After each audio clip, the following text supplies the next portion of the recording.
Dear students, chemistry के classes में आपका एक बार फिर से स्वागत है। हम लोग एक सीरीज के आज तीसरे पड़ाव में हैं। 2 मॉड्यूल्स अपन पहले चर्चा कर चुके हैं। सेकेंड मॉड्यूल में एक्सपोनेंशियल फिगर्स के बारे में अपन बात की थी और आज केमिकल कॉन्सेप्ट्स के अंतर्गत एक और महत्वपूर्ण विषय पर अपन चर्चा करेंगे। और ये मान लीजिए कि यदि आप इसके रूल्स अच्छे से समझ लेते हैं तो किसी भी तरीके की कठिन से कठिन कैलकुलेशन, मैथमेटिकल कैलकुलेशन आप बिना किसी परेशानी के 3-4 लाइनों में ही कर पाएंगे। जो कैलकुलेशंस शायद आप कैलकुलेटर के माध्यम से भी ना कर पाएं, वो कैलकुलेशन आप 3-4 लाइनों में आराम से कर सकते हैं। आज हम उसके बारे में ही चर्चा करने जा रहे हैं। वो है लॉगरिथम। आप लोगों ने नाम सुना होगा, कुछ लोगों ने यूज़ भी किया है, लॉगरिथम और एंटी लॉगरिथम। शॉर्ट में हम लोग लॉग और एंटी लॉग बोलते हैं। तो आज हम इसी लॉग के बारे में चर्चा करेंगे, लॉग के नियमों के बारे में चर्चा करेंगे और लॉग टेबल किस तरह से देखी जाती है उसके बारे में बात करेंगे और कुछ छोटे मोटे इसके एप्लीकेशंस लॉगरिथम के उसको देखेंगे। और ये मान लीजिए कि यदि आपने इस लॉग टेबल के रूल्स और उसके देखने की पद्धति को अच्छी तरीके से समझ लिया तो आप कोई भी कैलकुलेशन आराम से कर पाएंगे। और यहाँ एक बात मैं आपको और स्पष्ट कर दूं कि ये सारे मॉड्यूल्स जो आपके सामने आए हैं या आगे आएंगे,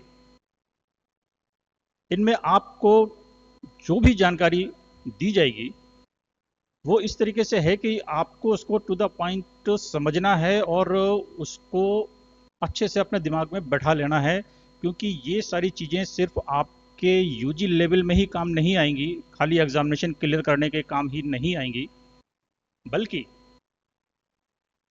आगे जब आप कॉम्पिटिशन्स फाइट करेंगे तो विभिन्न कॉम्पिटिशन्स में भी इन सब का एप्लीकेशंस आपको मिलेगा। तो इसलिए चाहे एक्सपोनेंशियल फिगर्स के बारे में अपन बात की थी या अपन लॉगरिथम और एंटी लॉग के बारे में बात करेंगे या आगे जो भी कॉन्सेप्ट्स के बारे में बात करेंगे, इन सब को आप अच्छी तरीके से समझ के प्रैक्टिस कर लीजिएगा और इसको कंठस्थ कर लीजिएगा, क्योंकि ये आपके first year, second year, third year में नहीं है बल्कि कॉम्पिटिशन्स के लिए भी बहुत उपयोगी सिद्ध होगी। तो आज हम बात करने जा रहे हैं लॉगरिथम की।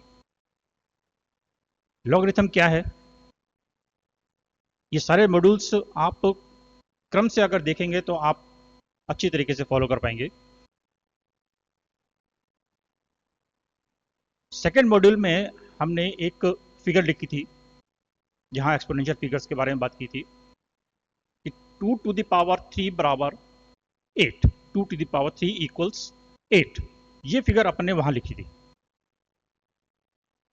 ठीक है, इस फिगर का क्या मतलब है? इसी को यदि हम लॉग के टर्म्स में देखते हैं तो इसका मतलब है कि ये जो 8 है, इस 8 का लॉग 2 के बेस पर 3 के बराबर है। log 8 base 2 equal to 3। इस एक्सपोनेंशियल फिगर को हम लॉग के टर्म्स में इस तरीके से लिख सकते हैं और लिखेंगे। इसको आप अच्छे तरीके से समझ लीजिए। इसका उल्टा भी अपन यूज करेंगे, यानी यदि log 8 बेस 2 बराबर 3 है तो इसका मतलब होगा कि 2 टू द पावर 3, यानी ये जो बेस है 2 to the power 3 equal to 8, इसको हम रिवर्स डायरेक्शन में भी लिखेंगे। तो इसलिए मैथमेटिकल रिलेशंस अपन जितने भी काम में लेंगे वो सब फॉरवर्ड और बैकवर्ड दोनों डायरेक्शंस में इक्वली काम आएंगी। तो 2 की घात 3 बराबर 8 को हम लॉग की टर्म्स में इस तरीके से लिख सकते हैं, log 8 बेस 2 बराबर 3। जनरल अगर इसको अपन लिखें तो b raise to the power k बराबर c यदि है तो इसका मतलब होगा कि यहां जो पावर में है k, वो बराबर है log c बेस b के।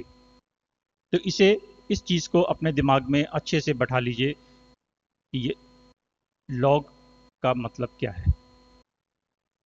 तो पहले हम बात करेंगे कुछ log के नियमों की। सीधे सीधे हम रूल्स के बारे में बात करेंगे, क्या नियम है इसके और किस तरीके से उसको अप्लाई किया जाएगा।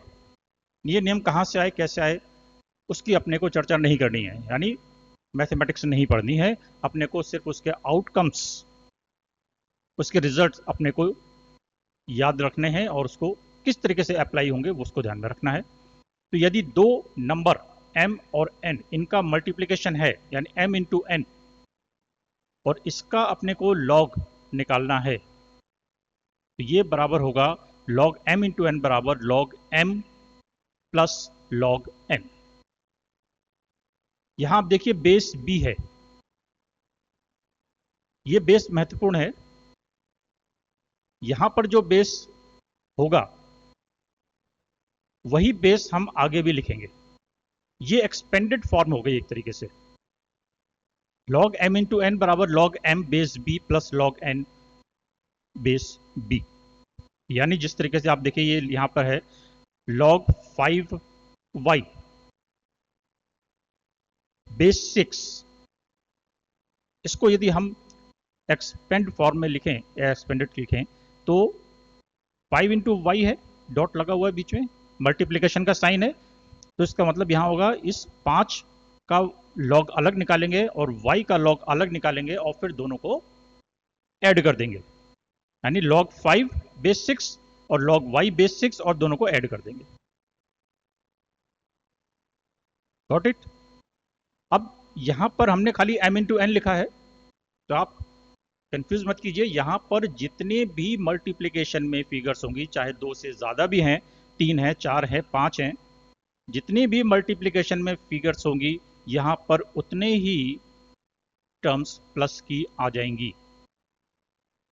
अगर यहां पर x y z 3 टर्म्स हैं तो यहां पर भी हमारे पास log x plus log y plus log z हो जाएगा। तो यहां पर जितने हम मल्टीप्लिकेशंस लेंगे या होंगे उतनी यहां पर पॉजिटिव फिगर्स निकल कर आएंगी, राइट। इसी को हम, मैंने जैसे कहा कि इसको बैकवर्ड भी यूज करेंगे। अगर इस तरीके से फिगर लिखी हुई है log 10 base plus log x, तो इसको हम कंबाइंड कर पाएंगे क्योंकि यहां बीच में प्लस लगा हुआ है, तो हम इसी रूल को बैकवर्ड फॉलो करेंगे। तो ये हो जाएगा log 10 इंटू एक्स यानी log 10x। लेकिन ध्यान रखने वाली क्या बात है कि जिस तरीके से यहां पर b log था तो एक्सपेंडेड फॉर्म में दोनों जगह b log आया है, तो उसी तरीके से यदि हम इसको कंप्रेस या रिड्यूस्ड फॉर्म में लिखेंगे अगर, तो दोनों जगह का बेस बराबर होना चाहिए। जैसे यहां पर 3 है, तो यदि दोनों जगह का बेस बराबर है तो हम इसके फिगर्स को मल्टीप्लिकेशन के रूप में एक ब्रैकेट में लिख सकते हैं। तो ये हमारे कंप्रेस फॉर्म हो गई। तो हम दोनों तरीके से इसको यूज कर सकते हैं। अगर बेस डिफरेंट है, जैसे यह देखिए नीचे log 8 base 2 plus log y base 3, यहां पर बेस डिफरेंट है log 2 और log 3, तो यहां पर यह नियम लागू नहीं होगा। तो इसलिए बेस बहुत महत्वपूर्ण है, इसको अपने को ध्यान में रखना है। नेक्स्ट रूल है क्वोशिएंट का या डिवीजन का। यदि दो m और n दो फंक्शंस हमारे पास डिवीजन में है, तो इसको हम किस तरीके से लिख पाएंगे, log m into n, log m upon n बराबर log m minus log m। Again यहां पर बेस सेम होगा, ओके। जैसे log a अपॉन 2, तो इसको हम लिखेंगे log a माइनस log 2। अगर है log x square divided by e raise to the power x, तो अपन क्या लिखेंगे, log of x square minus log of e raise to the power x। तो कोई भी फिगर यहां पर न्यूमरेटर में है तो वो पॉजिटिव है, और डिनोमिनेटर में जो फिगर है नीचे उसको हम माइनस में लिखेंगे, प्लस नहीं आएगा, बेस यहां पर बराबर होगा। और इसको बैकवर्ड भी लिख पाएंगे। अगर इस तरीके से देखिए इक्वेशन लिखी हुई है log of x cube minus log of y, तो इसको हम a अपॉन बी के रूप में लिख पाएंगे x cube divided by y. Again यहां पर बेस बराबर होने चाहिए, ओके, बेस डिफरेंट नहीं होंगे।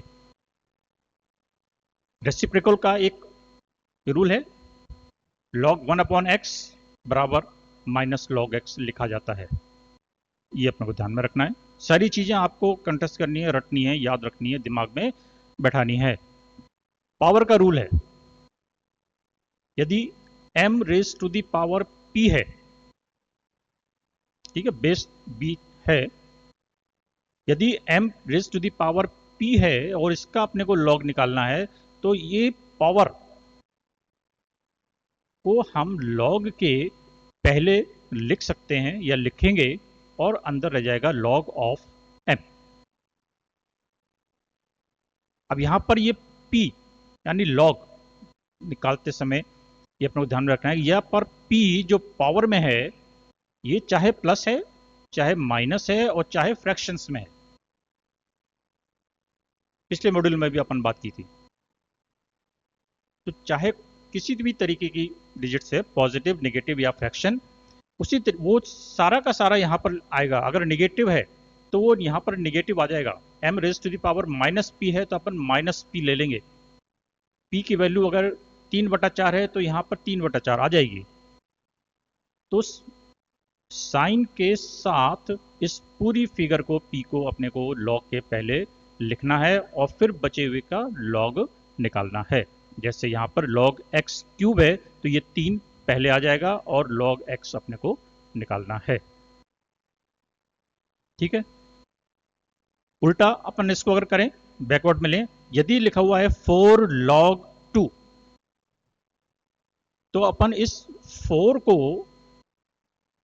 ब्रैकेट के अंदर भी ले जा सकते हैं, यानी log के अंदर भी ले जा सकते हैं, और ऐसी स्थिति में ये 4 इस 2 के ऊपर पावर के रूप में चढ़ जाएगा, ठीक है ना। यहां से ये p को यदि हम बैकवर्ड चलें तो ये पावर के रूप में m के ऊपर आई है। तो उसी तरीके से इस 4 को यदि हम log के अंदर ले जाना चाहेंगे तो ये 2 के ऊपर पावर के रूप में चला जाएगा, 2 की घात 4 बना देगा, यानी log 16 हो जाएगा, ठीक है ना। इसे अपने को समझना है। नेक्स्ट क्या है कि log of b, base b, यानी जिस संख्या का log निकालना है बेस भी वही है। यहां पर आप देखिए log ऑफ 2 है लेकिन बेस 5 है, डिफरेंट है।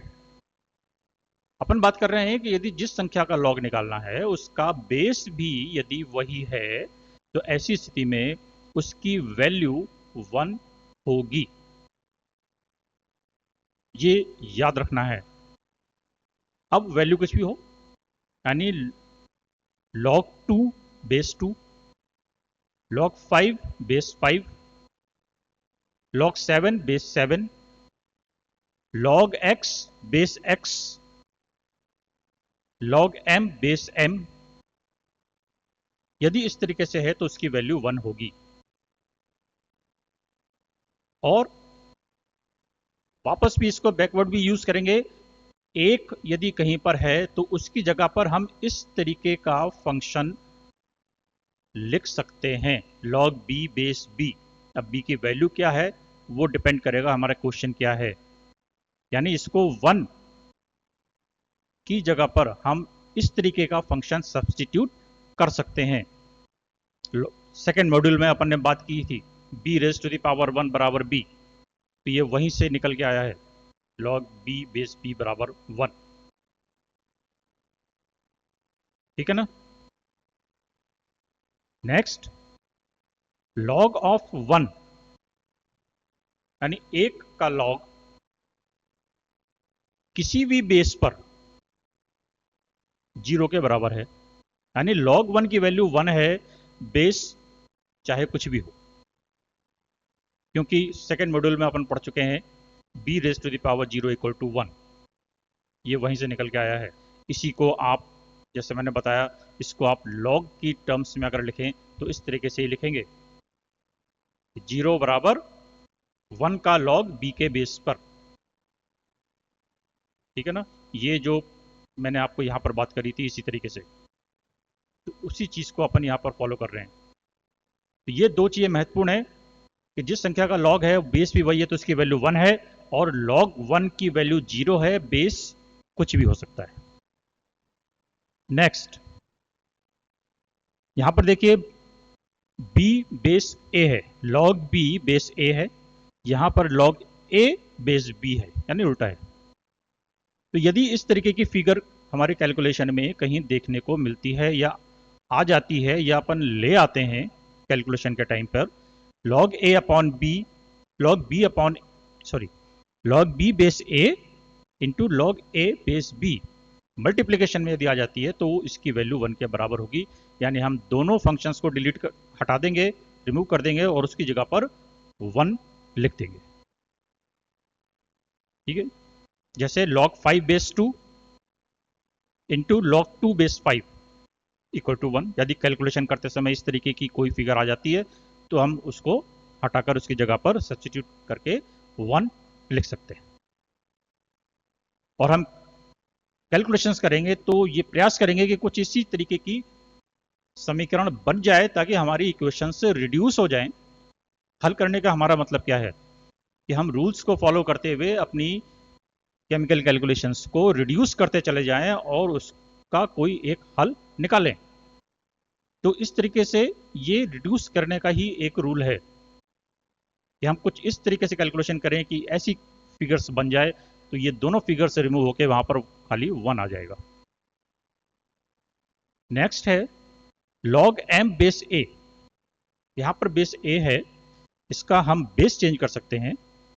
log m बेस b यदि बनाना है, यानी बेस चेंज करना है, तो हमें इसको log b बेस a से मल्टीप्लाई करना होगा। तो ये बेस चेंज का रूल है। और एक महत्वपूर्ण rule, log m base n, ये बराबर होता है log m upon log n के। ये बहुत महत्वपूर्ण रिलेशन है। log m बेस n बराबर log m upon log n। अब देखिए यहाँ पर बेस x लिखा है, बेस x का मतलब कि बेस फिर हम कुछ भी ले सकते हैं। कुछ भी से मतलब जाहिर सी बात है कि अपने हमारे कैलकुलेशंस में क्या यूज हो रहा है उसको भी हम ध्यान में रखेंगे। अदरवाइज यहाँ पर बेस चाहे 2 ले लीजिए, चाहे 3 ले लीजिए, चाहे 10 ले लीजिए। तो log m बेस n बराबर log m upon log n, ये रूल भी अपने को फॉलो करना पड़ेगा। तो ये सारे रूल्स अपने को ध्यान में रखने हैं, इनको अप्लाई करना है। और सबसे महत्वपूर्ण कि ये सारे रूल्स किसी भी कैलकुलेशन के टाइम पर एक साथ यूज किए जा सकेंगे। ऐसा नहीं है कि एक बार में आप एक ही यूज करें। अगर आपको प्रैक्टिस है तो आप एक साथ तो सारे रूल्स यदि कहीं अप्लाई हो रहे हैं तो आप एक साथ 2-3 रूल्स एक साथ लगा सकते हैं। तो इसलिए हमको सारे रूल्स को ध्यान में रखना है। अब जैसे देखिए एक छोटा सा 4 इंटू 8, इसका लॉग निकालना है, बेस है 2। ठीक है ना, log 4 इंटू 8। अब चाहे यहां पर 32 लिखा हुआ हो तो वो भी 4 इंटू 8 है, तो फिगर कुछ भी हो सकती है। 4 इंटू 8 है, मल्टीप्लीकेशन में हमने लिया है ताकि यहां पर मल्टीप्लीकेशन का रूल लगाएं। 32 अगर खाली लिखेंगे तो मल्टीप्लीकेशन का रूल नहीं लगेगा जब तक कि हम उसको इस तरीके से एक्सपेंडेड फॉर्म में नहीं लिखेंगे। यहां पर मल्टीप्लीकेशन है, रूल लगाइए तो log 4 प्लस log 8, बेस दोनों जगह 2 आएगा। अब 4 को हम क्या लिख सकते हैं, 2 की घात 2। ठीक है ना, तो यहां पर हमने लिख दिया 2 टू द पावर 2। ये 8 है, 8 को हम क्या लिख सकते हैं, 2 दूनी 4 दूनी 8, यानी 2 की घात 3। तो इसको हम लिख सकते हैं log 2 square plus log 2 cube. अब यहाँ पर हम पावर वाला फॉर्मूला यूज करेंगे, तो इस 2 को पहले ले आएंगे और यहाँ पर ये 3 पहले आ जाएगा, तो ये क्या बन जाएगा 2 log 2 प्लस 3 log 2। अब यहाँ पर क्या रूल फॉलो होगा, log 2 base 2 equal to 1, log 2 base 2 equal to 1, यानी जिस संख्या का हमने log निकालना है बेस भी वही है तो उसकी वैल्यू 1 है। ये रूल यहाँ पर लगेगा, तो यहाँ पर ये हो जाएगा 2 इंटू 1, यहाँ पर हो जाएगा 3 इंटू 1, यानी 2 प्लस 3 बराबर 5। तो इस log 4 इंटू 8 की वैल्यू हो गई 5। ठीक है ना। अगर यहाँ पर 32 लिखा हुआ है तो आप डायरेक्ट भी यूज कर सकते हैं। 32 को आप क्या लिखेंगे, 2 की घात 5, 2 दूनी 4 दूनी 8 दूनी 16 दूनी 32, 2 को 5 बार गुणा करेंगे 2 टू द पावर 5। ऐसी स्थिति में 5 पहले आ जाएगा, क्या बन जाएगा 5 log 2। ठीक है ना, यहाँ पर हो जाएगा 5 log 2 और log 2 बेस 2 की वैल्यू 1, तो डायरेक्ट 5 आ जाएगा। तो इस तरीके से हम लॉग के नियमों को अप्लाई कर पाएंगे। अब हम देखते हैं कि लॉग किस तरीके से लॉग टेबल में देखा जाएगा या किस तरीके से लॉग लिया जाएगा। लॉग के हमारे पास 2 नियम हैं या 2 तरीके से लिखा जाता है। एक तो नेचुरल या नेपेरियल सिस्टम है, जिसमें कि लॉग का बेस, जिसके बारे में अपन चर्चा कर रहे हैं, वहां पर बेस ई है और इसको हम ln के रूप में लिखते हैं। आपको बुक्स में भी ln के रूप में अगर लिखा हुआ मिला है, इसका मतलब यहां पर बेस ई है और ई क्या है 1 plus 1/1 plus 1/1 into 2 plus 1/1 into 2 into 3। इस तरीके से एक सीरीज है जिसकी वैल्यू 2.7182 होती है। तो ln लिखा हुआ है तो उसको हम सामान्य भाषा में नेचुरल लॉग कहेंगे, बेस उसका ई होगा और ई की वैल्यू 2.71 है। दूसरा सिस्टम हमारा कॉमन लॉग का है या ब्रिक सिस्टम है, जहां पर बेस 10 है। लॉग टेबल जो आपको बुक्स में देखने को मिलती है वो भी बेस 10 के ऊपर है, आधारित है। दूसरा सिस्टम जो ज्यादा यूज किया जाता है या सामान्यतः यूज होता है वो बेस 10 पर है। यदि हम रूल्स की बात करेंगे तो रूल्स फॉलो करते समय चाहे हम नेचुरल लॉग लें या बेस 10 का यानी कॉमन लॉग को यूज करें, रूल्स दोनों में समान रूप से लागू होंगे। लेकिन जब वैल्यू निकालने की बात आएगी, टेबल देखने की बात आएगी, तब वहां पर नेचुरल लॉग नहीं देखा जाएगा। वो टेबल क्योंकि 10 के बेस पर बनी हुई है तो इसलिए हमें 10 यानी जो कॉमन लॉग है उसको देखना पड़ेगा।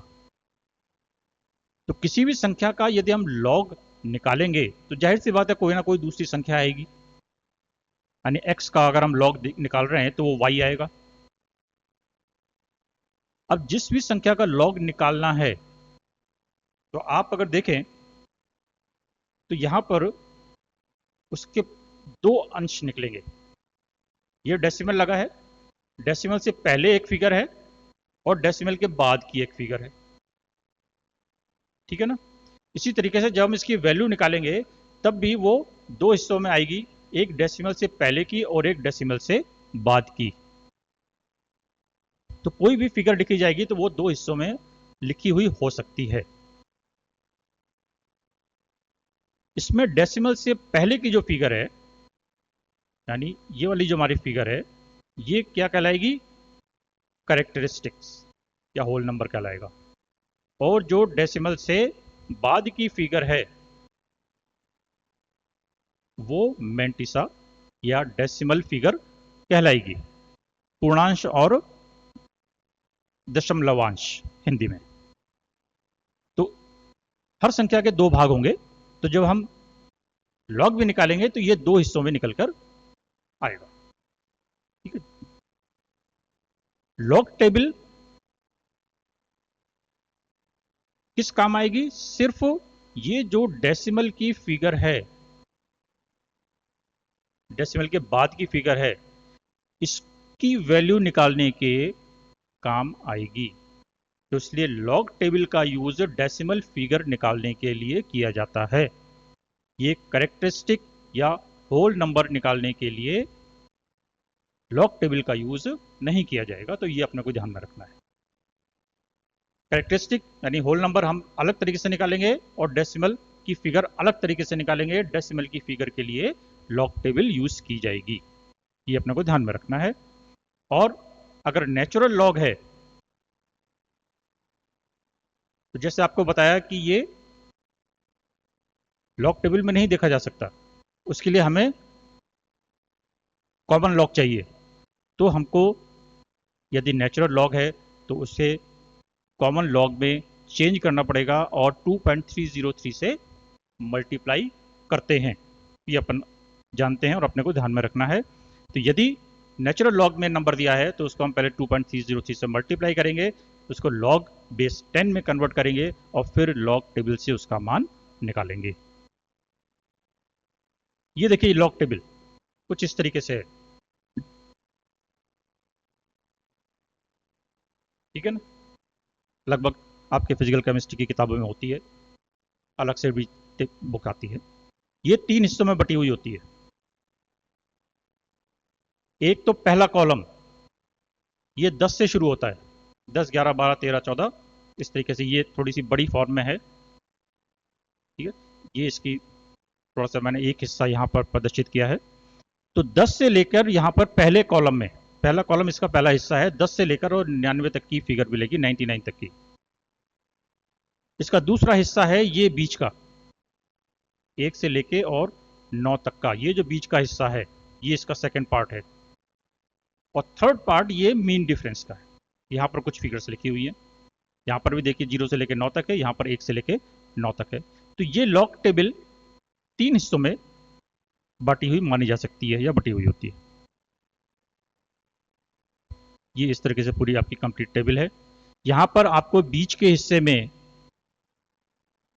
4 डिजिट की संख्याएं लिखी हुई मिलेंगी, 5 डिजिट की भी लिखी हुई मिल सकती है यदि लॉग टेबल ज़्यादा एक्यूरेट है तो। लेकिन अपने को सामान्य रूप में 4 डिजिट की ही लॉग टेबल यूज की जाती है या करनी है। तो यहाँ पर 4 डिजिट की संख्याएं आपको सारी लिखी हुई मिलेंगी, यहाँ पर सामान्यतः 1 या 2 डिजिट की संख्याएं मिलेंगी। तो ये तो हमारा लॉग टेबल जिसका कि बेस 10 है उसका स्ट्रक्चर है। अब लॉग किस तरीके से देखा जाएगा? मान लीजिए कोई संख्या है 15.27, 15.27, इसका हमें लॉग देखना है। तो यहां पर देखिए इसके दो हिस्से हैं, एक 1515 जिसको कि कैरेक्टरिस्टिक या पूर्णांश कहेंगे, और एक डेसिमल के बाद की फिगर 27 मैंटिसा या दशमलवांश। तो ये दो फिगर्स हैं, डेसिमल से पहले की और डेसिमल से बाद की। इसकी जब लॉग वैल्यू निकलेगी तो वो भी दो हिस्सों में निकलेगी, डेसिमल से पहले कुछ आएगा, डेसिमल के बाद कुछ आएगा। और डेसिमल के बाद की फिगर हमें इस लॉग टेबल से देखनी है, ठीक है। तो पहले हमको क्या देखना है कि यहां पर संख्याएं क्या है, डेसिमल को ध्यान में नहीं रख देते हुए हमारे पास संख्या क्या है। संख्या है 1527, ठीक है। बीच में अगर कहीं जीरो है तो वो भी देखेंगे। तो डेसिमल को ना देखते हुए हमारे पास संख्या क्या है 4 डिजिट्स की, वो है 1527। हमें क्या करना है, इस यहां पर देखिए पहला कॉलम डबल डिजिट का है, तो यहां पर 15 कहां पर है वो हमें देखना है।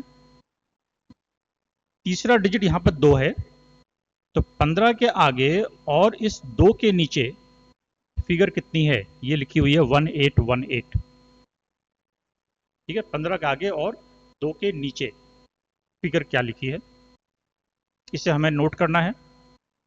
और फिर चौथी डिजिट क्या है, 7 है। तो इसी क्रम में इस चौथी डिजिट के नीचे जो संख्या लिखी हुई है, जैसे यहां पर 20 लिखी हुई है, 7 के नीचे इस 20 को नोट करना है। तो क्या संख्या हमारे पास हो गई, एक 1818 और एक 20, ठीक है ना। ये देखिए एक 1818 जो कि 15 रो के कॉलम 2 के नीचे लिखी हुई है, और 20 जो कि कॉलम 7 के मीन डिफरेंस का जो कॉलम है वहां लिखी हुई है। इन दोनों को हमें ऐड करना है, ऐड करके क्या बन जाएगा 1838।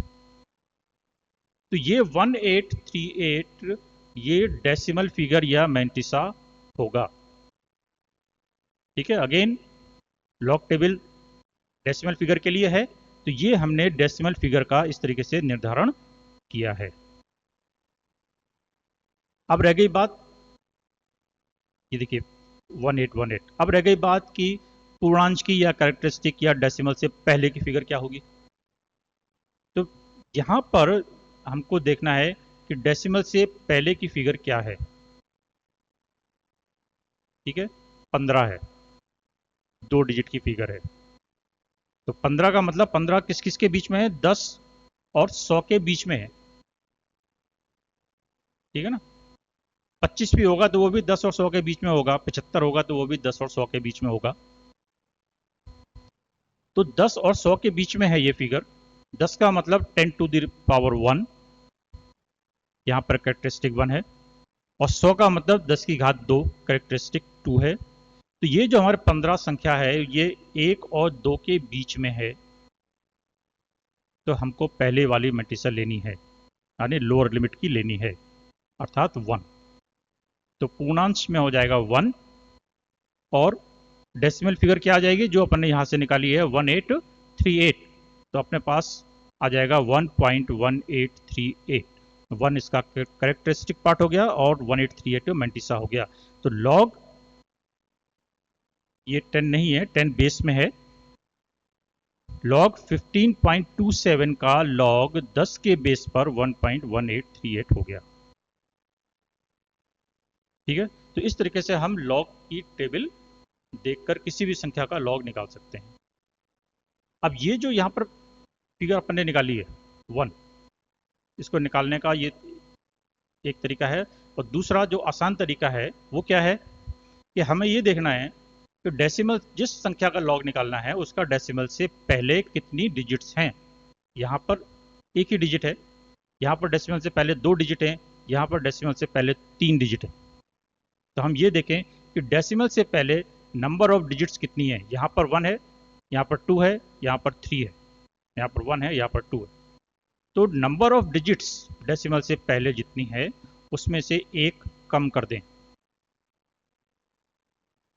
ठीक है ना, फिर यहाँ पर जो वैल्यू आती है वो हमारी करेक्टरिस्टिक की फिगर होगी। अब आप यहाँ से देख लीजिए, चाहे 56 लिखा है, चाहे 25 लिखा है, चाहे 13 लिखा है, चाहे 12 लिखा है, चाहे 99 लिखा है, सब डबल डिजिट की फिगर होगी। उन सब के केस में वही फिगर आएगा, कैरेक्टरिस्टिक फिगर 1 आएगा। ठीक है, अब यदि संख्या 1 से छोटी है, 0.1 है, ऐसी स्थिति में क्या होगा। आपको जैसे बताया कि log 1 का मान 0 है, तो 1 से छोटी अगर संख्या होगी तो उसका मान नेगेटिव में जाएगा। ये अपने को ध्यान में रखना है कि log 1 की वैल्यू 0 है, तो 1 से ज्यादा यदि संख्या है, 1 से बड़ी संख्या है तो उसका log पॉजिटिव में है, और 1 से छोटी संख्या है तो उसका मान नेगेटिव में होगा। तो यदि 0.1 है तो उसके लिए अपने को क्या देखना है कि यहाँ पर डेसिमल के आगे शून्य कितने लगे। यहाँ पर शून्य एक भी नहीं है, शून्य की संख्या शून्य है। यहाँ पर डेसिमल के आगे एक शून्य लगा है, यहाँ पर डेसिमल के आगे 2 शून्य लगे हैं। तो जितने शून्य लगे हैं उसमें एक बढ़ा दें। यहाँ पर तो एक कम किया है। यदि संख्या 1 से छोटी है तो ऐसी स्थिति में कितने जीरो लगे हैं उनकी नंबर ऑफ डिजिट्स में एक ऐड कर दें, 1 2 3 इस तरीके से आ जाएगा। और उसको माइनस में लेते हुए, क्योंकि हमारी 1 से कम संख्या का लॉग नेगेटिव में आएगा, तो -1 -2 -3 आ जाएगा। तो कैरेक्टरिस्टिक में इस तरीके से ये माइनस की फिगर आएगी। तो 1 से छोटी संख्या है तो log 1 निकलेगा, और 1 से बड़ी संख्या है तो सॉरी 1 से छोटी संख्या है तो नेगेटिव निकलेगा, और 1 से बड़ी संख्या है तो पॉजिटिव आएगा। ये देखिए, एक ही नंबर स्केल होता है, आपने ध्यान दिया हो, कहीं पढ़ा होगा छोटी क्लासेस में। बीच में जीरो होता है, एक तरफ पॉजिटिव संख्या होती है और एक तरफ नेगेटिव संख्या होती है। तो उसी रूप में मैंने इसको बनाया है। देखिए यहाँ पर बीच में जीरो, ये log 1 के लिए। log 10 इसका मान 1, log 100 इसका मान 2, log 1000 इसका मान 3। लॉग 0.1 इसका मान -1, लॉग 0.01 इसका -2। तो एक से छोटी संख्या होगी तो ये नेगेटिव में चलता चला जाएगा, एक से बड़ी संख्या होगी तो इसकी वैल्यू पॉजिटिव में निकलती चली जाएगी। क्या मतलब हुआ? यदि यहाँ संख्या 1 और 10 के बीच में है तो उसके लॉग का मान 0 और 1 के बीच में निकलेगा। ये चीज़ अपने को ध्यान में रखनी है। तो इसलिए जब अपन लॉग निकालेंगे तो अपने को देखते ही पता लग जाएगा कि ये लॉग सही लिया है या नहीं लिया है। यदि संख्या 1 और 10 के बीच में है तो उसके लॉग का मान 0 और 1 के बीच में निकलेगा। और यदि संख्या 10 से 100 के बीच में है, यदि जिस संख्या का लॉग निकालना है वो संख्या 10 से 100 के बीच में है तो उसके लॉग का मान 1 से 2 के बीच में निकलेगा। क्या निकलेगा वो लॉग टेबल देख के पता लगेगा, लेकिन अपने को इतना अंदाजा हो जाएगा ये 1 से बड़ा होगा और 2 से छोटा होगा। अगर 2 से बड़ा आप निकालते हैं तो इसका मतलब वहीं आपका गलत हो गया। ठीक है, तो ये बेसिक रूल अपने को ध्यान में रखना है। तो लॉग यदि संख्या 1 से बड़ी है तो पॉजिटिव, 0 से 1 है यानी 1 से छोटी है, यहां पर ये लेस देन का साइन आना चाहिए, इसको अपन चेंज कर सकते हैं। लॉग लेस देन 1, यदि लॉग लेस देन 1 है तो इसका वैल्यू नेगेटिव है और लॉग 1 है तो इसकी वैल्यू 0 है। और ये नंबर स्केल ध्यान में रखना है। फिर आप जैसे 100 स्क्वायर है, 100 स्क्वायर का मतलब ये 10 का स्क्वायर हो गया, और 10 का स्क्वायर हो गया इसका मतलब 2 लॉग 10 हो गया।